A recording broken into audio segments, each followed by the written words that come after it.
a igreja pentecostal brasileira hoje, pentecostalismo brasileiro, com esse número grande de vieses, de vertentes teológicas, cessacionismo, continuismo, por exemplo, acredita na atualidade dos dons espirituais, mas não como os pentecostais clássicos, asseverando a questão do batismo no Espírito Santo com evidência de línguas estranhas, por exemplo. Os neopentecostais, que trazem a teologia da prosperidade no bojo dos seus ensinos, as entidades para-eclesiásticas, que confessam ser pentecostais, mas não estão debaixo da autoridade de nenhuma igreja. E aí, como o senhor vê esse movimento pentecostal no meio de tudo isso? Bom, vamos lá, queridos.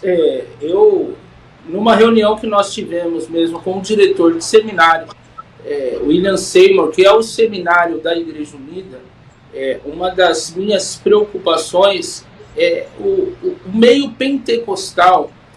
Na verdade, em alguns momentos, algumas vertentes que têm saído do meio pentecostal têm preocupado muito.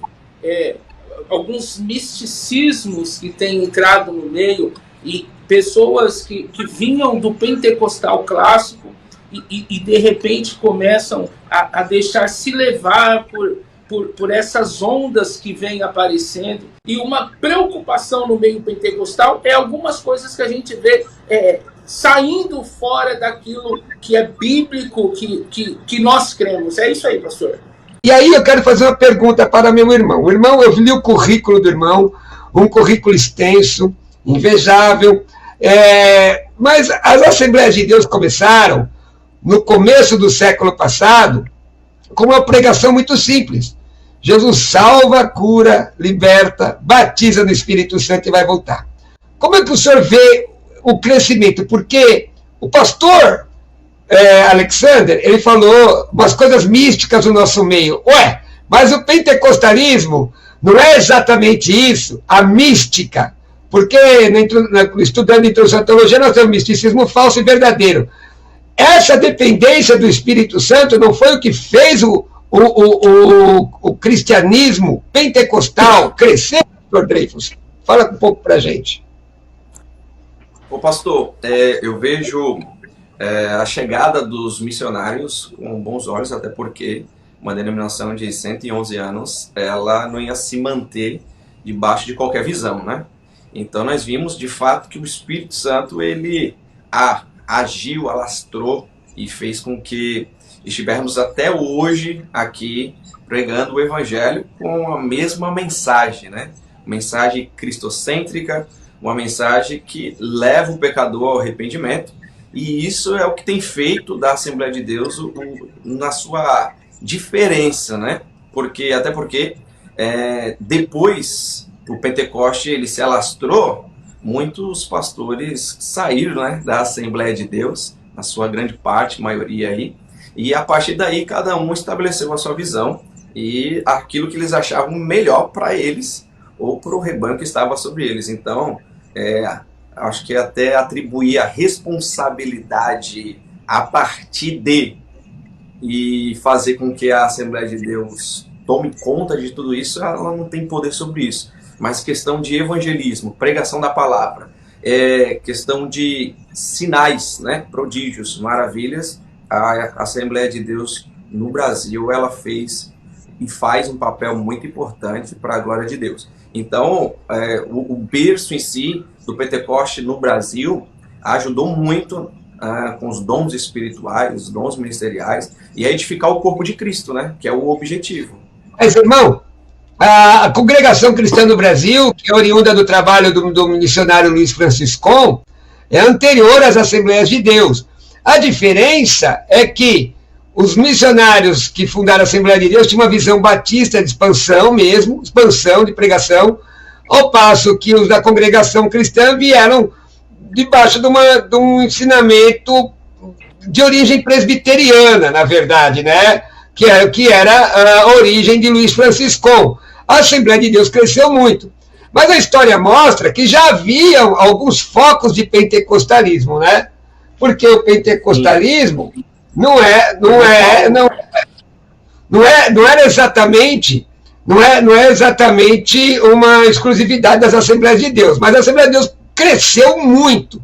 Bom, eu quero aproveitar a oportunidade, como pentecostal que sou, a pessoa do Espírito Santo, ela é responsável por todo e qualquer crescimento. O Espírito Santo, nós, através do Espírito Santo, não só cresceu, como está crescendo. A Igreja de Cristo, ela tem crescido. E aproveito até a oportunidade para dizer, em termos de pandemia, onde os templos fecharam a porta, a qualquer momento que você entrava nas redes sociais, o nome de Jesus Cristo estava sendo pregado. Nunca se falou tanto em Cristo, nunca se pregou tanto como no tempo de pandemia. Qualquer hora do dia você via uma live. Então, assim, o Espírito Santo, na minha opinião, é o responsável por todo e qualquer crescimento. E aí, pastor Dreyfus? Com certeza, inclusive a igreja em Atos, ela cresceu debaixo do poder do Espírito Santo, né? O Espírito Santo que fez essa apoteose, né? Esse crescimento e convencimento de vidas, né? E transformação de vidas. João Batista começou pregando debaixo do poder do Espírito Santo, arrependimento. Depois veio Jesus Cristo, deu continuidade à mensagem de João Batista, e depois veio Pedro e deu continuidade à mensagem de Cristo, que está se alastrando aí até os dias de hoje, debaixo do poder do Espírito Santo. Sem ele não tem como, né? Quem é de Deus e quer pregar, vai orar. Existem características de um pentecostal. O pentecostal, ele é ligado à oração, jejum e Bíblia. Oração, jejum e Bíblia. E aí a palavra dinamis aí significa o quê? A palavra dinamis significa gerador de força. É a mesma que está em Atos 1:8, recebereis poder. E aí vem esses pregadores... eu vou falar. Aí vem esses pregadores mequetrefes, desassociados do Evangelho, e vem dizer, porque receba aí, irmão, um dinamite de Deus. Primeiro, que falta hermenêutica correta, né? E além de afinar a voz, que fica esquisito demais, né, pastor Alex, né, pastor André? Dinamite de Deus, fica muito esquisito isso aí, né? Nada contra quem tem voz fina, mas o cidadão afina, recebe o dinamismo. Primeiro, isso é chamado de anacronismo. Primeiro porque Nobel não tinha nascido, não tinha inventado dinamite. Aí, esse pregador dito pentecostal cai na esparrela de dizer, eu fui na igreja do pastor Carlos, fui na igreja do pastor Cruvinel, fui na igreja do pastor Alex, fui na igreja do pastor Dreyfus e quebrei tudo. Vai quebrar tudo lá na pedreira. Na igreja é lugar de edificação. Pentecostal edifica. Ele não destrói. Pentecostalismo brasileiro cresceu muito, muito, muito, muito. E aqui eu não vou falar de neopentecostal. Porque neopentecostal não é pentecostal. É outra coisa, né? É outra coisa. Mas vocês não acham que existe uma empáfia, uma soberba tomando conta de muitos dos nossos pregadores e por conta disso nós temos perdido um pouco do brilho? Estou falando no âmbito geral. Eu creio que sim, porque a essência nossa é oração, jejum e palavra. Não tem para onde correr. O pentecostal é isso, né? Só que quando o conhecimento ele sobressai a isso, a pessoa ela se perde, né? Ela acaba se perdendo no caminho. E João, em 1 João, capítulo de número capítulo 2, ele diz, nenhum mandamento novo eu vos mando, ou vos ensino. É o mesmo, né? O mesmo que eu aprendi do princípio. E é isso que essa geração está tendo choque. Capítulo 2 de 1 Coríntios, olha como Paulo começa falando. Assim, irmãos, quando fui ter convosco, não fui com sublimidade de palavras ou de sabedoria, anunciando-vos o testemunho de Deus, porque nada me propus saber entre vós, senão a Jesus Cristo e este crucificado. Está aí a essência do Evangelho, Jesus Cristo. Né? O que é ser pentecostal? Né? Porque por conta dessas vertentes que vão surgindo, esse povo começa de certa forma, tirar a verdadeira identidade que existe em nós, de pentecostais, que somos estudantes da palavra, que amamos a palavra, que cremos sim na manifestação do poder de Deus, cremos no batismo do Espírito Santo, cremos sim, cremos de verdade, mas tudo com ordem e decência, né? Tudo segundo a vontade de Deus. E Paulo falou, eu fui constituído como pregador, né? Paulo foi apóstolo, Paulo foi pregador, Paulo foi evangelista, Paulo foi doutor, né? Paulo foi mestre, Paulo foi profeta, Paulo cumpriu os 5 ministérios, né? E você vê que a humildade e simplicidade de todo o currículo que Paulo tinha, ele disse aos Filipenses, eu reduzi a nada para ganhar Cristo. Então, a essência do evangelho é Cristo, o poder está na sua palavra. Inclusive, 2 Coríntios 11:3, ele diz, mas temo que, assim como a serpente enganou Eva com a sua astúcia, assim também seja de alguma forma, de alguma sorte, corrompidos os vossos sentidos e se apartem da simplicidade de Cristo.